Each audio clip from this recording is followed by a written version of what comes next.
الشرح والإبانة على أصول السنة والديانة.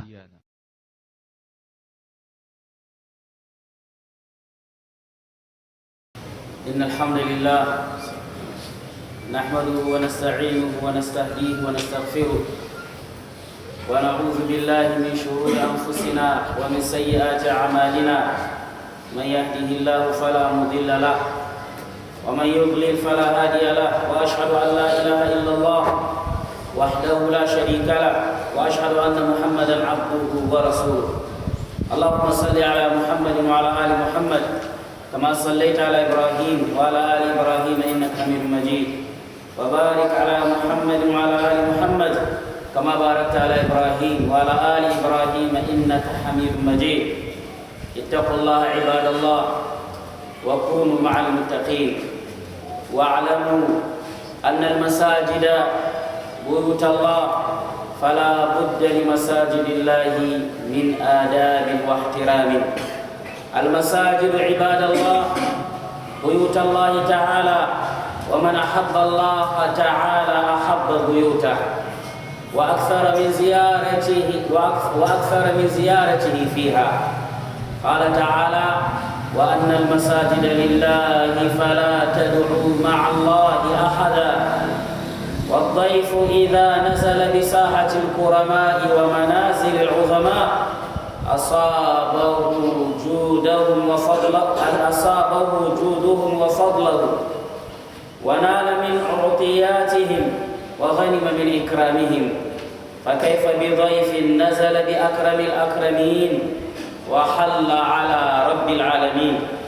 عن أبي سعيد الخدري رضي الله عنه عن النبي صلى الله عليه وعلى آله وسلم قال فيما يرويه عن ربه عز وجل: إن بيوتي في أرضي المساجد. إن بيوتي في أرضي المساجد، وإن زواري فيها عمارها، فطوبى لعبد تطهر في بيته ثم زارني في بيتي، فحق على المزور أن يكرم زائره. رواه أبو نعيم. ولا شك أيها الإخوة أن أعظم هذه الكرامات وأفضل هذه العطيات أن يذيقه الله تعالى لذة قربه وحلاوة مناجاته، وأن يمنحه شهادة الإيمان.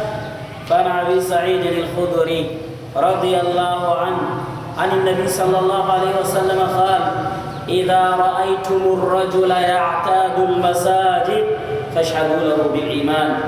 قال الله تعالى: إنما يعمر مساجد الله من آمن بالله واليوم الآخر.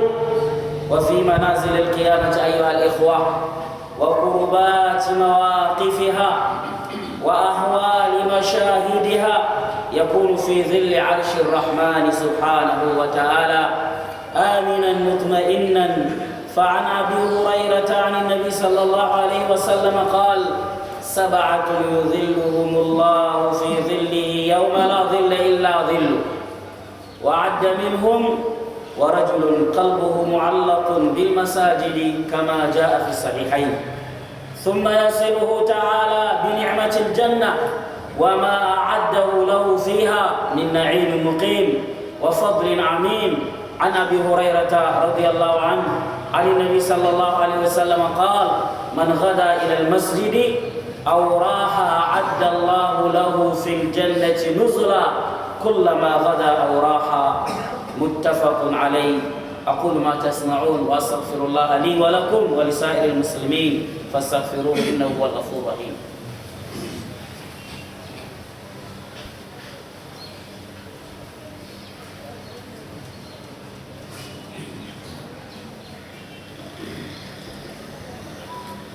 الحمد لله وكفى، والصلاة والسلام على المصطفى نبينا محمد وعلى آله وصحبه ومن تبعهم بإحسان إلى يوم الدين.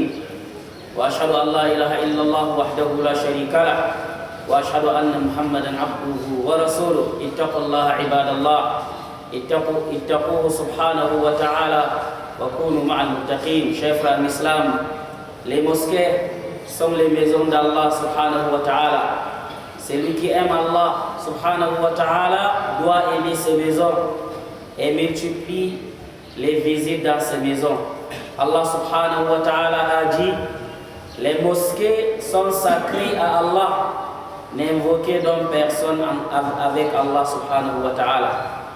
Lorsqu'un visiteur se rend chez un noble, il bénéficie de sa noblesse et de ses bienfaits, ainsi que de sa richesse. Qu'en est-il, chers frères en islam, de celui qui se rend chez le plus noble des nobles, auprès du Seigneur du monde? D'après Abu Sa'id al-Khudri radiyallahu anhu, d'après le prophète sallallahu alayhi wa sallam, selon ce qu'il a rapporté de son Seigneur, a dit: Allah dit, certes, mes maisons sur ma terre sont les mosquées, et mes étrangers sont ses visiteurs. Le pardon est agréé à un esclave qui se purifie dans sa maison pour me rendre visite dans ma maison. Il est du devoir de celui à qui on rend visite d'honorer ses hôtes. Nul doute que le meilleur des honneurs est bien fait et qu'Allah lui fasse goûter les délices de se rapprocher de lui et d'échanger des paroles avec lui est une gratification du témoignage de la foi. D'après Abu Sa'id al-Khudri radiyallahu anhu, que le prophète sallallahu alayhi wa sallam a dit: lorsque vous voyez une personne s'attacher aux mosquées, témoignez-lui de la possession de la foi. Allah subhanahu wa ta'ala a dit dans le Saint-Coran: ne peupleront les mosquées d'Allah que ceux qui croient en Allah et au jour dernier accomplissent la salat. Seul peut entretenir les mosquées d'Allah celui qui croit en Allah et au jour dernier. Parmi les escales, chers frères en islam, les afflictions, les ententes et les turpitudes du jour de la résurrection, celui qui s'attache à la mosquée sera dans l'ombre du trône d'Allah subhanahu wa ta'ala en toute quiétude.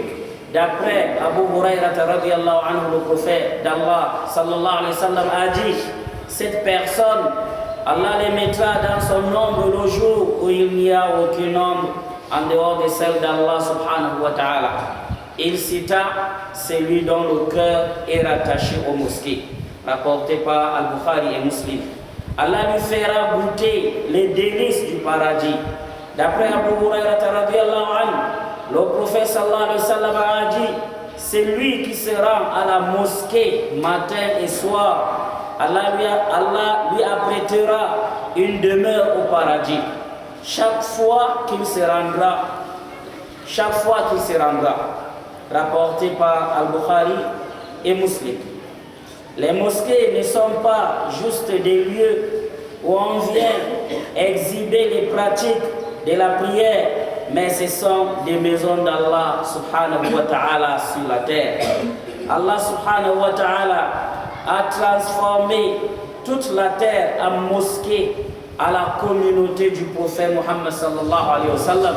D'après Abu Dharr radiyallahu anhu, j'ai dit: ô messager d'Allah, quelle est la toute première mosquée construite sur terre? La mosquée de la Mecque. Puis laquelle? Celle de Jérusalem. Combien de temps entre les deux? 40 années. Puis le messager d'Allah sallallahu alayhi wa sallam a ajouté: partout où la prière d'atteint célèbre l'office. Les mosquées sont les lieux où les gens, c'est-à-dire les musulmans, s'éloignent du bas monde de chef en islam.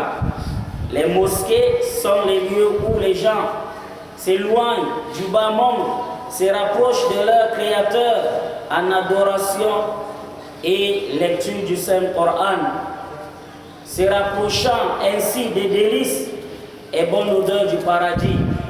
Le plus souvent, chef en islam, dans des lieux où on se rappelle d'Allah et on lit son livre sacré, les âmes se purifient on est en contact avec le Seigneur subhanahu wa ta'ala et la lumière des connaissances, des sagesses et de bons caractères. Et dans nos lieux, et dans les lieux où on recherche la connaissance de la religion, s'ouvrent les portes de l'intelligence et de la clarté sur le chemin d'Allah, permettant d'avoir une croyance complète. Ce sont aussi des lieux d'entraide sur la voie d'Allah. Allah subhanahu wa ta'ala dit dans le Saint-Coran: entraidez-vous sur l'obéissance et la crainte d'Allah. Ne vous entraidez pas sur la désobéissance et la transgression. Et ces lieux, chers frères l'islam, sont les mosquées, les maisons d'Allah sur terre. Parmi les fruits de leur visite dans les mosquées, c'est-à-dire des visites des croyants dans les mosquées d'Allah, Abu Huraira a rapporté que le messager d'Allah a dit: des personnes ne vont pas se rassembler dans une des maisons d'Allah, c'est-à-dire les mosquées, en train de lire son livre et de l'étudier sans que la miséricorde d'Allah ne les enveloppe, sans qu'il n'ait la paix interne. Les anges de la paix vont les encercler et Allah subhanahu wa ta'ala les invoquera parmi ces anges qui sont auprès de lui. Rapporté par Al-Muslim. S'il est du devoir de celui à qui on a rendu visite chef en islam d'honorer son hôte, il est aussi nécessaire aux visiteurs de connaître les attitudes à adopter vis-à-vis à celui dont on rend visite. Voici quelques-unes chefs en islam. Premièrement, aimer, honorer et respecter les mosquées d'Allah, parce qu'elles sont les maisons d'Allah, le Très-Haut.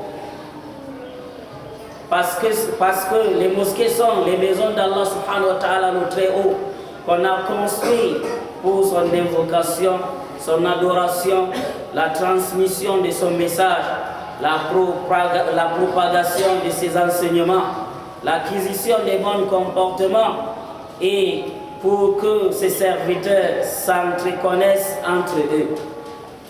Allah le Très-Haut a dit: il est ainsi, et quiconque honore les signes sacrés d'Allah, cela émane assurément de la piété de cœur.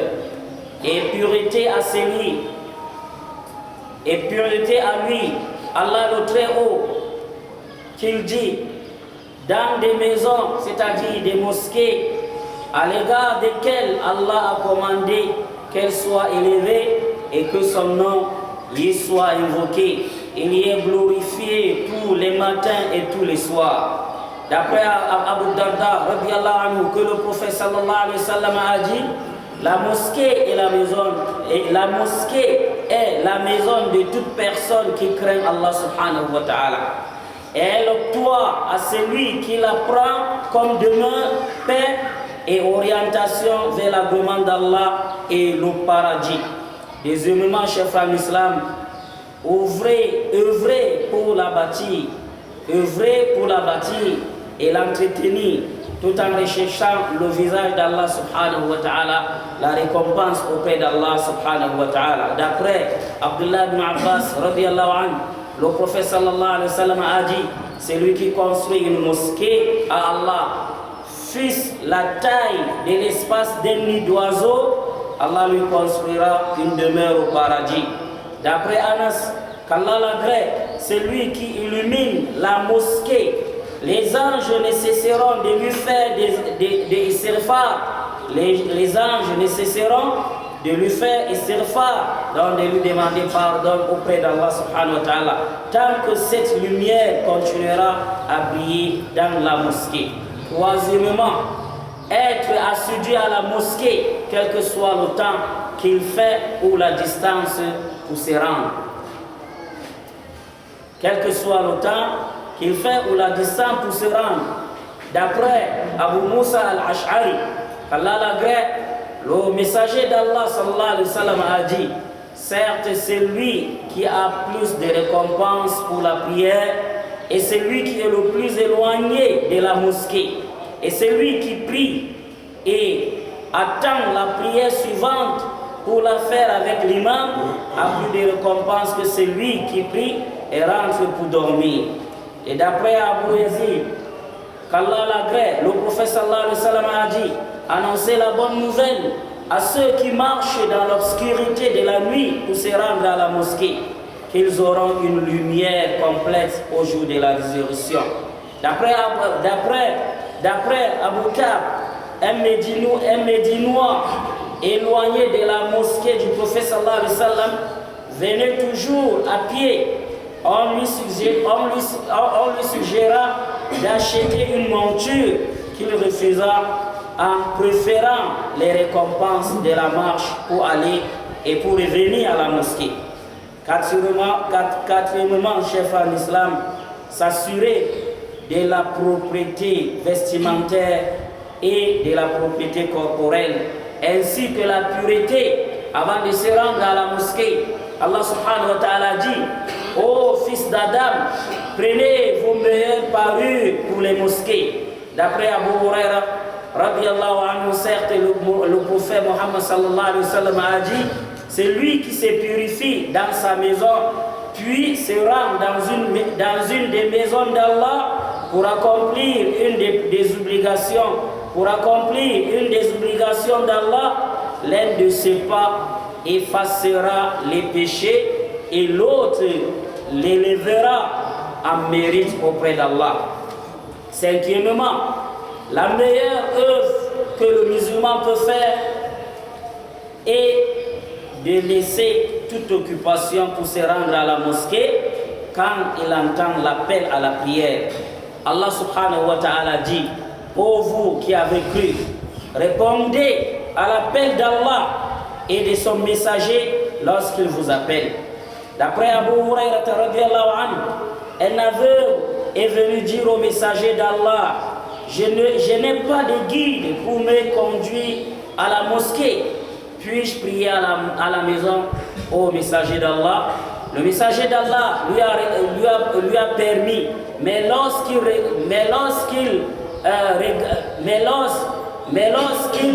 regardait ou bien lorsqu'il repartait, le messager de Dieu sallallahu alayhi wa sallam lui rappela, puis pour demander s'il attendait l'appel à la prière. Alors réponds à la prière. Lorsque tu entends l'appel à la prière, tu dois répondre à la prière, lui dit le messager d'Allah sallallahu alayhi wa sallam, rapporté par Al-Muslim. Sixièmement, entrer dans la mosquée avec le pied droit en disant: au nom d'Allah, Allah fait l'éloge de notre guide Muhammad. Oh Allah, ouvre-moi les portes de tes miséricordes. C'est-à-dire, Bismillah, wa salatu wa salam ala Rasulullah, Allahumma ftahli abwab rahmatik. Septièmement, ressortir avec le pied gauche en disant: oh Allah, fais les éloges de notre guide Muhammad sallallahu alayhi wa sallam. Oh Allah, ouvre-moi les portes de tes bienfaits. Huitièmement, faire une prière de 2 rak'at pour les ablutions, pour la salutation de la mosquée avant de s'asseoir. Si la prière obligatoire se célèbre, tu dois suivre l'imam. D'après Abu Qatada, qu'Allah l'agrée, le messager d'Allah sallallahu alayhi wa sallam a dit: lorsque l'un de vous entre dans la mosquée, qu'il ne s'assoit pas avant d'avoir eu à effectuer 2 rak'at. Neuvièmement, nettoyer la mosquée de toute saleté. Nettoyer les chaussures et les chaussettes avant de se rendre à la mosquée. Éviter de l'ail ou l'oignon ou toute autre chose ayant une mauvaise odeur avant de se rendre à la mosquée. D'après Jabir ibn Abdullah, radiyallahu anhu, le messager d'Allah sallallahu alayhi wa sallam a dit: c'est lui qui consomme de l'ail ou l'oignon, qu'il s'éloigne de nous ou qu'il s'éloigne de notre mosquée. Éviter de s'approcher de la mosquée avec toute souillure ou impureté, car la mosquée et la maison d'Allah subhanahu wa ta'ala, et on doit se rendre à la maison d'Allah subhanahu wa ta'ala en toute pureté et en toute beauté. أقول ما تسمعون وأستغفر الله لي ولكم ولسائر المسلمين من كل ذنب. اللهم اغفر لنا ولوالدينا وارحمهم كما ربونا صغارا. اللهم ربنا آتنا في الدنيا حسنة وفي الآخرة حسنة وقنا عذاب النار. ربنا لا تزغ قلوبنا بعد إذ هديتنا وهب لنا من لدنك رحمة إنك أنت الوهاب. ربنا عليك توكلنا وإليك أنبنا وإليك المصير. اللهم إنا نسألك الهدى والتقى والعفاف والغنى والفوز بالجنة والنجاة من النار. اللهم إنا نسألك الهدى والتقى والعفاف والغنى والفوز بالجنة والنجاة من النار. اللهم إنا نسألك الهدى والتقى والعفاف والغنى والفوز بالجنة والنجاة من النار. اللهم اغفر لنا ولوالدينا وارحمهم كما ربونا صغارا. اللهم اغفر لنا ولوالدينا وارحمهم كما ربونا صغارا. اللهم اغفر لنا ولوالدينا وارحمهم كما ربونا صغارا. اللهم اعز الإسلام والمسلمين واذل الشرك والمشركين ودمر أعداء الدين وانصر عبادك الموحدين. اللهم انصر المجاهدين في كل مكان. اللهم انصر المجاهدين في سبيلك في كل مكان. اللهم انصر المجاهدين في سبيلك في كل مكان. ربنا عليك توكلنا وإليك أنبنا وإليك المصير. اللهم استر عوراتنا وآمن روعاتنا واحفظنا بما تحفظ عبادك الصالحين. اللهم إنا نسألك الجنة وما قرب إليها من قول أو عمل ونعوذ بك من كل شر. اللهم إنا نسألك الجنة وما قرب إليها من قول أو عمل ونعوذ بك من النار وما قرب إليها من قول أو عمل. اللهم إنا نسألك من كل خير سألك منه عبدك ورسولك محمد صلى الله عليه وسلم وعبادك الصالحون ونعوذ بك من كل شر نسألك منه عبدك ورسولك محمد صلى الله عليه وسلم وعبادك الصالحون وأنت المستعان وعليك البلاغ ولا حول ولا قوة إلا بالله. قوموا إلى صلاتكم. الشرح والإبانة على أصول السنة والديانة.